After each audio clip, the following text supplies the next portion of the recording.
Alors, sur la question posée, qui est comment ramener des clients ou dans le centre-ville ou sur les secteurs commerçants comme les sablons.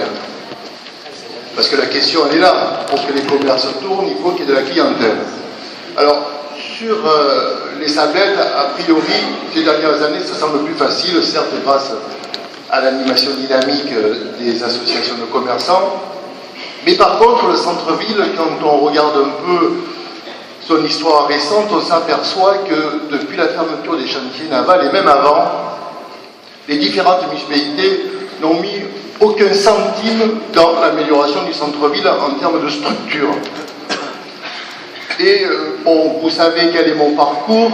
Je me suis présenté à des élections municipales depuis 1995, avec souvent, on me le répète assez, toujours le même discours et toujours les mêmes projets, mais je crois que malheureusement le temps me donne raison. Penser que cette ville, ce centre-ville qui nous pose tant de problèmes aujourd'hui en matière d'insécurité, de fermeture de commerce, d'absence de pouvoir d'achat dans le centre-ville, de logement sans aucun doute bien souvent s'apparentant à des taudis, penser que les différentes municipalités ont investi sur le site des chantiers navals. Donc ce sont autant de budgets qui ne sont pas venus dans le centre-ville. Je ne suis pas contre un parc paysager, mais pensez bien qu'on a dépensé 10 millions d'euros pour faire ce parc paysager. Ces 10 millions d'euros, peut-être, il eût été plus utile de les mettre dans le centre-ville. On aurait pris moins de retard. On a fait, je me souviens à l'époque, j'étais l'un des rares à s'opposer à ce projet, à peu près 4 millions d'euros de dépenses dans la salle du conseil municipal. Ces 4 millions d'euros qui ne sont pas allés dans le centre-ville. Je vous dis ça pourquoi? Parce que quand il y a à peu près 20 ans maintenant, d'ailleurs il y avait de nombreux commerçants dans ce projet, nous défendions avec une association qui s'appelait VAR Objectif 2000, un projet de reconversion des chantiers navals qui s'appelait Marépolis. L'objectif c'était quoi? C'était que des partenaires privés mettent en valeur le site des chantiers navals, mais que dans le même temps, la commune, avec ses partenaires institutionnels, investissent là où c'est compliqué. Et où c'est compliqué, on le voit encore plus aujourd'hui, c'est le centre-ville. Parce qu'effectivement, des partenaires privés, a priori, c'est un peu difficile pour eux de s'y investir. Mais sur le chantier naval, ce n'était pas le cas. Alors, je crois qu'il y a plusieurs niveaux actuellement sur l'aide au secteur commercial. Il y a un niveau, je dirais à court terme. Une municipalité, effectivement, doit être aux côtés des associations de commerçants. Et donc, il faudra, je pense, dans les mois qui viennent, les années qui viennent, s'engager aux côtés de ces associations et faire en sorte qu'il y ait des événements festifs de grande ampleur. Je suis né à la Seine-sur-Mer, j'ai vécu donc ici mon adolescence, et je peux vous dire que lorsqu'il y avait le feu d'artifice certes, mais lorsqu'il y avait le Corso Fleury, lorsqu'il y avait la fête foraine de la place de la Lune, des milliers de Sénois et d'autres communes venaient dans notre centre-ville. Donc je pense qu'à court terme, il faudra effectivement que nous consacrions des budgets pour réanimer ce centre-ville. Mais, et là c'est pour moi la vraie question, bien sûr, mon équipe comme celles qui se sont précédées sont favorables à l'amélioration de la sécurité, au soutien des commerçants, au droit de préemption, avec éventuellement la mise en place de projets de commerce artisanal ou tournés vers l'art. Mais je crois que dans cette ville, on n'échappera pas, je le dis régulièrement, on n'échappera pas à un projet d'urbanisme d'ensemble. Quand vous devez reconstruire une maison, ou en construire une toute neuve, vous faites d'abord des plans, vous regardez les fondations, vous réfléchissez avec votre famille à la distribution des pièces, à la qualité des fluides. Mais je crois qu'à la Seine-sur-Mer, depuis 20 ans, depuis la fermeture des chantiers navals, on est confronté à cette nécessité. Mais les différentes municipalités n'ont pas voulu aller dans ce sens-là. Et chaque équipe a fait ce qu'elle croyait utile. Bon, c'est pas automatiquement un échec, mais chacun a fait quelque chose. Alors on a fait un parc paysager au Sablette, un parc paysager à la Seine, on a fait un CFA du métier de la mer, tout en se tournant le dos à la mer. On a fait, comme je vous disais, un bel hôtel de ville, etc., etc. Avec à chaque fois quelles conséquences pour le budget communal? Endettement, absence de recettes fiscales nouvelles de la part des entreprises, peu de création d'emplois, avec au fil des années une sorte d'entonnoir qui nous met dans une situation catastrophique.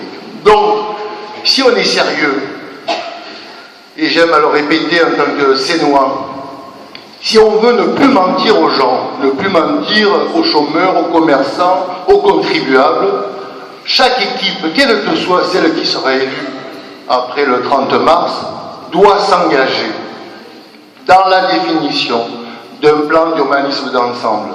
Et avec comme priorité, puisque c'est notre force, qu'est-ce qui faisait que le chantier naval nous apportait tant d'emplois? C'est parce que nos techniciens, nos ingénieurs, nos ouvriers nous ouvraient le monde. Les armateurs venaient du monde entier. Si vous voulez que la Seine ne reste pas une cité dortoir à problème, il faut qu'on retrouve quelque chose qui nous distingue. Qu'est-ce qui nous distingue? C'est le balcon sur la mer que nous représentons de Brégaillon jusqu'aux Sablettes. Et ça fait 30 ans que c'est à l'abandon.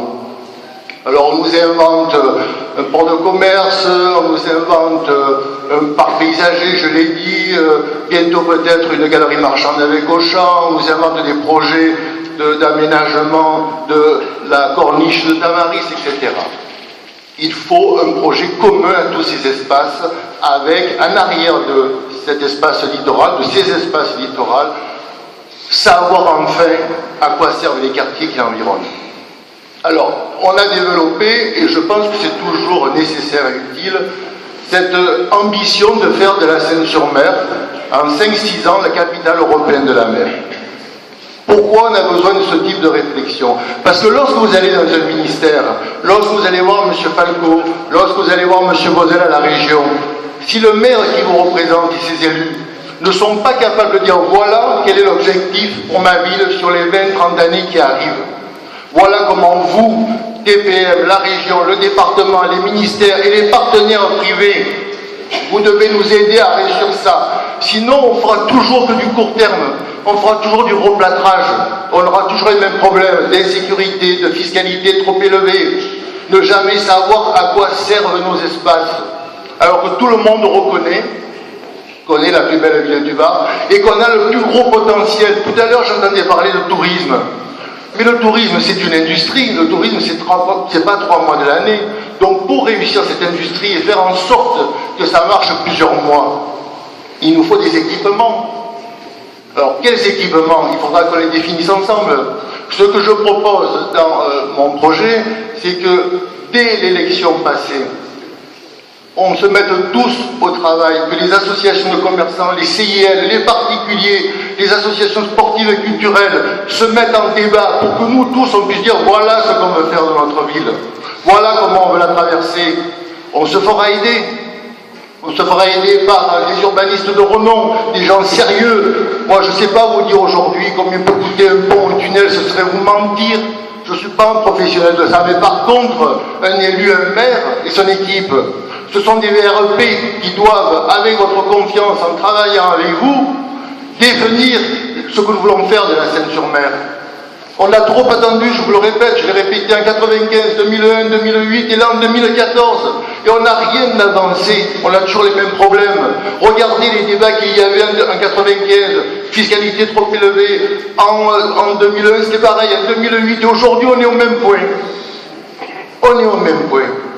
Alors moi ce que je vous propose, c'est certes à court terme, faire en sorte de mettre à la disposition de l'animation festive, socio-éducative, environnementale, des budgets municipaux pour faire en sorte que la clientèle puisse revenir dans les centres-villes et aux Sablettes, mais il faut voir à moyen et long terme, sinon on va encore s'interdire les grands chemins, on ne s'en sortira jamais.